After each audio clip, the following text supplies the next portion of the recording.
Growing up in a tight-knit town, I always believed in the strength of family and loyalty. Everyone knew everyone, and I thought that meant something. But over the years, I learned just how easily those bonds can be shattered. My brother, Larry, and I were twins. On the surface, we looked alike, but in reality, we couldn't have been more different. I liked working with my hands, spending time helping out at my dad's junkyard, while Larry was more interested in smooth-talking and sales. Life has a funny way of revealing cracks in relationships, even when you least expect it. I never could have imagined just how deep those cracks would run until they tore apart not only my marriage but also the fragile peace I had with Larry. It all started to go wrong after I married Abigail, or Abby, as everyone called her. She was successful, driven, and had built her own career in the insurance industry.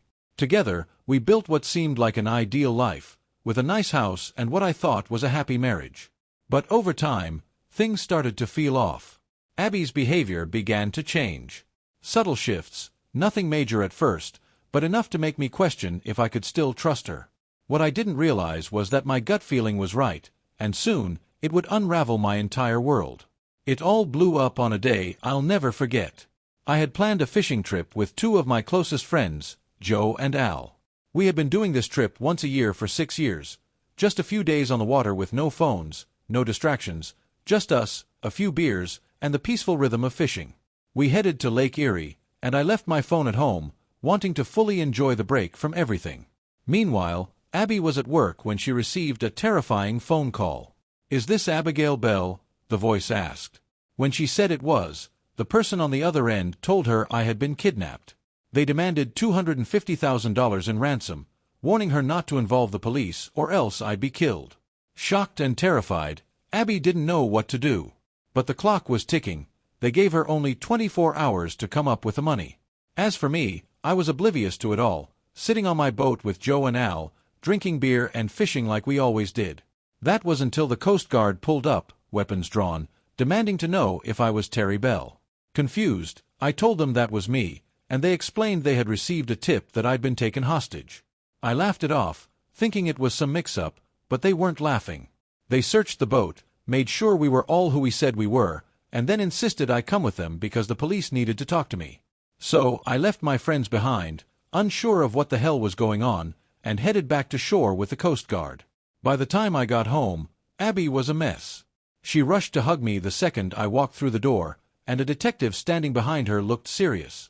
Something big was going on, and I was about to find out just how much my life was about to change. When I walked in, I could tell something was seriously wrong. Abby, usually so composed, looked like she'd been through hell. She hugged me tightly, thanking God I was okay, but all I could think was, what the hell happened? Detective Abel introduced himself, explaining the situation. Abby had called him after receiving the ransom call, and they had been waiting for me to show up. "Your wife got a call this morning claiming you'd been kidnapped," he said, looking at me with a mix of concern and suspicion. "They demanded $250,000 and said they'd call back at 3 p.m. with more instructions." I was floored. Kidnapped. Ransom. Who the hell would want to take me? I owned a junkyard, not some massive company or anything worth millions. "This has to be some kind of prank," I said, shaking my head. But Abby was still pale, her eyes filled with fear, and I realized this was real. Someone had really convinced her that I'd been taken. "They said they'd kill you if I didn't come up with the money," Abby cried. I was so scared, but I called the police anyway. I didn't know what else to do. The detective nodded in agreement. "She did the right thing. We're set up to trace the call when they contact you at 3. In the meantime, Mr. Bell, we need to verify your whereabouts for the past 24 hours. I sighed, frustrated. I've been on a fishing trip with my buddies, Joe and Al, since yesterday morning. We rented a cabin by Lake Erie, spent the night there, and then headed out on my boat to fish this morning. That's it. Nothing else." The detective seemed satisfied with my explanation, but insisted I stay in the house until the call came through. It was almost 3 o'clock by then, and I could tell Abby was barely holding it together. The detectives had set up a speakerphone on the coffee table, so we could all hear the call, and Abby was supposed to play along, pretending she was working on getting the money. Right at 3 o'clock, the phone rang. Abby answered, her voice shaky. "Mrs. Bell, glad to see you made it home in time," the distorted voice on the other end said. Is the money ready? I've contacted a lawyer to help me get the money together, she replied, following the detective's instructions. The voice suddenly grew angry. What did I tell you about bringing other people into this? If you contacted anyone besides the lawyer, your husband is dead. Did you go to the cops? No, I swear, just the lawyer, she stammered. Please, don't hurt my husband. I'm trying to get the money. The caller wasn't convinced. Put the lawyer on the phone, he demanded. Abby handed the phone to Detective Abel, who posed as our lawyer, playing the part well. This is John Wells, the Bell's attorney. What do you need? The caller cut straight to the point. We need the money or Terry Bell dies. Is that clear enough for you? No more games. Detective Abel tried to buy some time, asking for proof that I was still alive. And that's when things took a wild turn. We heard a muffled voice on the other end of the line. Abby, it's me, Larry, the voice said weakly. They grabbed me right after you left the hotel this morning. Please, do whatever they say. I froze. Larry. My brother. What the hell was going on? Then we heard a loud thud, followed by silence. My stomach dropped. Larry. I shouted, not caring that everyone could hear me. What the hell is my brother doing in the middle of this? The caller's voice came back, colder than before. Looks like we grabbed the wrong Bell. Turns out your wife's been screwing around with your brother. That's how we ended up with him instead of you. I couldn't believe what I was hearing. My brother, Larry, my own twin, was having an affair with my wife? The room went silent except for the sound of Abby crying softly next to me. I was furious, my mind racing. How long had this been going on? And how could I have been so blind? The caller's voice cut through the silence again. New deal. You've got until 9 a.m. tomorrow to come up with $300,000. That's the price for all the lies and trouble you caused. If you don't have the money by then, Larry dies. We'll call tomorrow with instructions. And just like that, the line went dead. I stood up, shaking with rage. You've been screwing around with my brother? My own flesh and blood. I shouted at Abby, who was sobbing uncontrollably now. I'm not paying a damn dime to save him, I said coldly. Let them deal with him. It'll save me the trouble of doing it myself. The room fell into an awkward silence after my outburst. I couldn't look at Abby. I didn't want to hear her excuses or see her tears. The two detectives in the room exchanged glances, probably worried I'd lose it again.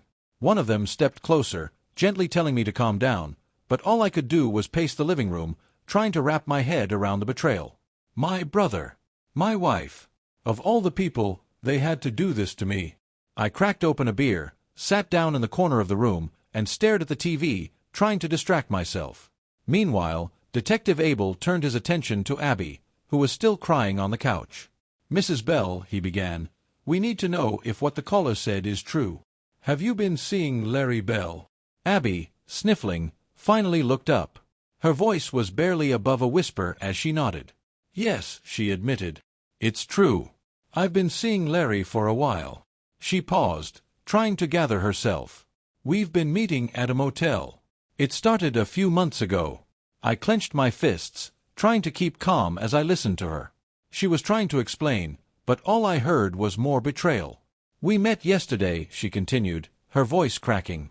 Afterward, I went to work like nothing was wrong, and that's when I got the call about the kidnapping. Did you plan to see him again? Detective Abel asked, his tone serious but calm. Yes, she admitted. We had another night booked at the motel. She started sobbing again, but I didn't feel an ounce of sympathy. Not anymore. I couldn't hold back my anger.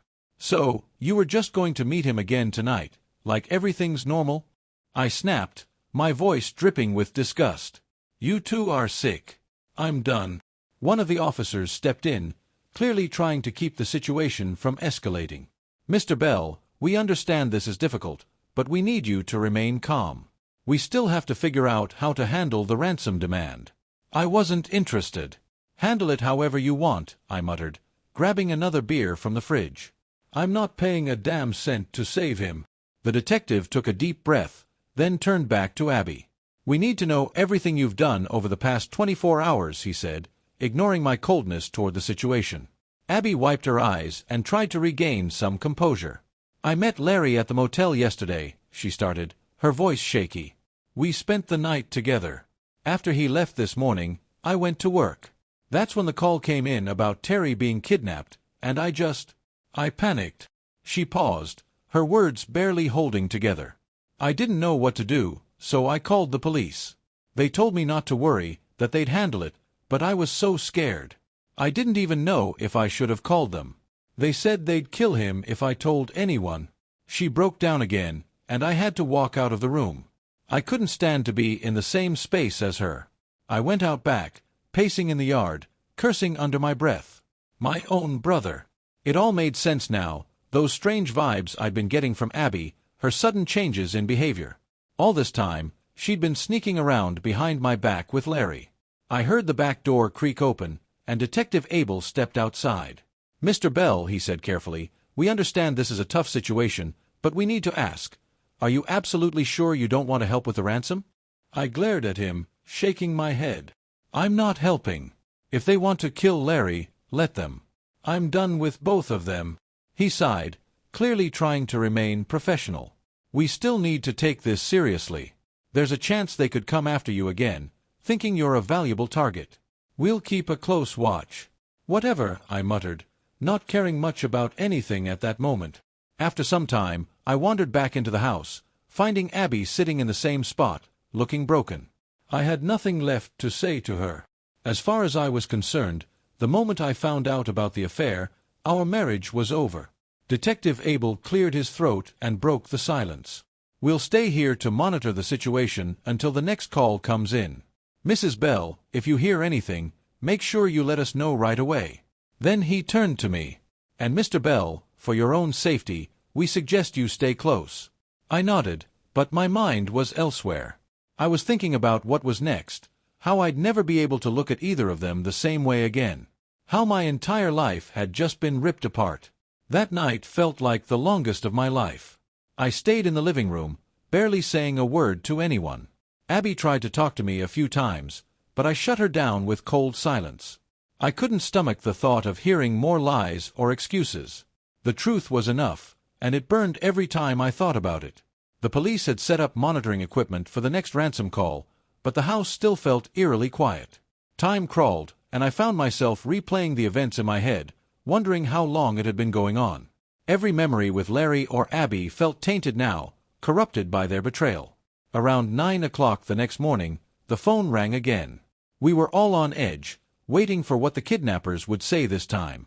Abby answered, her hands shaking as she lifted the receiver. "Mrs. Bell, do you have the money?" the voice demanded. "I'm trying to get it together," Abby replied, her voice trembling. "I don't have the full amount yet, but I'm working on it." The caller wasn't happy. "I don't care about your excuses," they snapped. "You have until tonight. No more delays, or Larry dies. And if you think about calling the cops again, you'll both pay." Abby glanced at Detective Abel, who nodded for her to keep playing along. "I'll do it," she said quickly. "I'll get the money. Just please don't hurt him." The line went dead, and the room fell silent again. The tension was thick, and Abby was visibly shaking. The weight of everything was crushing her, but I felt nothing. I was numb. If she wanted to save Larry, fine, but I wasn't lifting a finger. After the call, Detective Abel turned to us. "We need to move fast. We're still trying to trace these calls, but it's not easy. They're using prepaid phones, and it's hard to get a solid location. We'll keep working on it, but we might need to plan for the ransom drop if they call back." Abby looked terrified, her eyes darting from the detective to me, but I just stared at the floor. "Terry," she said softly, "please. I know you're angry, but I don't know what to do. I can't lose him." I didn't even look at her. "You've already lost me," I muttered. "Handle it yourself." It was brutal, but it was the truth. I wasn't about to save the man who stabbed me in the back. If she wanted to rescue him, that was her problem. The detective must have sensed the storm brewing inside me because he quickly redirected the conversation. "Mrs. Bell, do you have access to the money they're asking for?" he asked. Abby nodded, wiping away her tears. "Yes, but it's most of my savings." "Then we'll need to make sure everything goes smoothly when they call again," he said. We'll guide you through the drop if it comes to that. Right now, our priority is making sure Larry stays alive." I nearly laughed at that. I had no desire to see Larry alive, but I kept quiet. The sooner this was over, the sooner I could move on with my life, without Abby or Larry in it. Later that afternoon, Detective Abel pulled me aside. "Mr. Bell, I understand this is a difficult situation, but we need your cooperation. Whether you like it or not, you're involved. These people might still come after you, so it's in your best interest to see this through." I met his gaze, feeling the weight of everything pressing down on me. "Fine," I said finally. "But I'm not doing it for them." That evening, Abby arranged the ransom, handing over most of her savings to the police so they could prepare for the drop. I didn't say a word. She could drain her account for all I cared. It wouldn't change what she did. She was sitting on the couch, staring blankly ahead, like she was trapped in a nightmare she couldn't escape from. And maybe she was.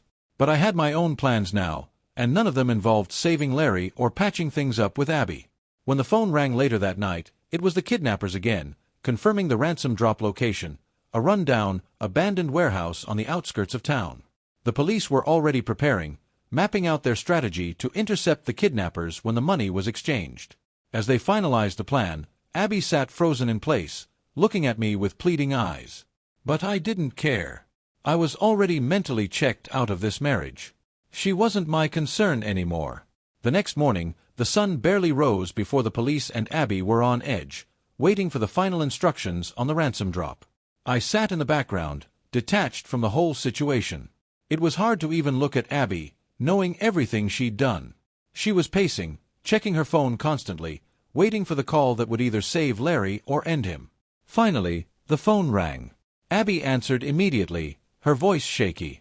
"I have the money," she said quickly. The voice on the other end didn't waste time. "Good. Take it to the abandoned warehouse on 9th Street. You'll see an old green Chevy parked in the garage. Put the suitcase in the trunk and walk away. Don't look back. If we think anything's off, Larry's dead. You have 2 hours." With that, the line went dead. The room felt heavier than before. Detective Abel looked at Abby. "We're ready. Follow the plan, and we'll handle the rest. We'll have undercover officers on site, watching your every move." I watched it all unfold, but I felt nothing. There was no part of me that cared whether Larry got out of this alive. If anything, I hoped he didn't. The idea of my brother and my wife together disgusted me more than anything. They could both disappear from my life for all I cared. Abby left with the detectives, the ransom money in hand, while I stayed behind. I didn't even want to be part of it. I wanted to wash my hands of everything, the affair, the betrayal, the lies. Hours passed, and I got nothing but silence. Then, around noon, I finally heard from Detective Abel. "We found Larry," he said over the phone. "He's alive, but it's complicated." "Complicated?" I asked, raising an eyebrow, not really sure what else could go wrong at this point. Larry was locked in a small office space near the warehouse. "He's dehydrated, disoriented, but he'll be fine. The kidnappers didn't show up for the money. They tricked us. They took the money through a false bottom in the trunk of the car and disappeared through an underground sewer tunnel." "So, Larry's fine, and the money's gone?" I asked, trying to piece together what had just happened. "Yeah, that's about the gist of it," Abel replied. "We're still investigating, but it looks like they planned this out pretty well. We'll be keeping an eye on things, but for now Larry's safe." I hung up the phone, feeling a strange mix of emotions. Relief that it was over, sure, but also anger. Larry was safe, and Abby had lost most of her savings to save him. It was ironic, really. She'd thrown her future away for him, and I was left wondering how long it would take for everything to fall apart between them. Later that night, Abby came home. She looked exhausted, like the weight of everything had finally crashed down on her. "Larry's in the hospital," she said quietly, barely able to meet my eyes. "They said he's going to be fine." I didn't respond. There was nothing left to say. As I packed a bag, Abby watched from the doorway. "Terry, I'm so sorry," she whispered, her voice cracking. I paused, then looked at her, my face cold and unreadable. "Sorry doesn't fix anything, Abby. You made your choices. Now you have to live with them." Without another word, I walked out the door, leaving her and the shattered remains of our marriage behind me. In the days that followed, I kept my distance from everything. I stayed at the cabin I'd rented for the fishing trip, trying to clear my head and figure out what my next steps were.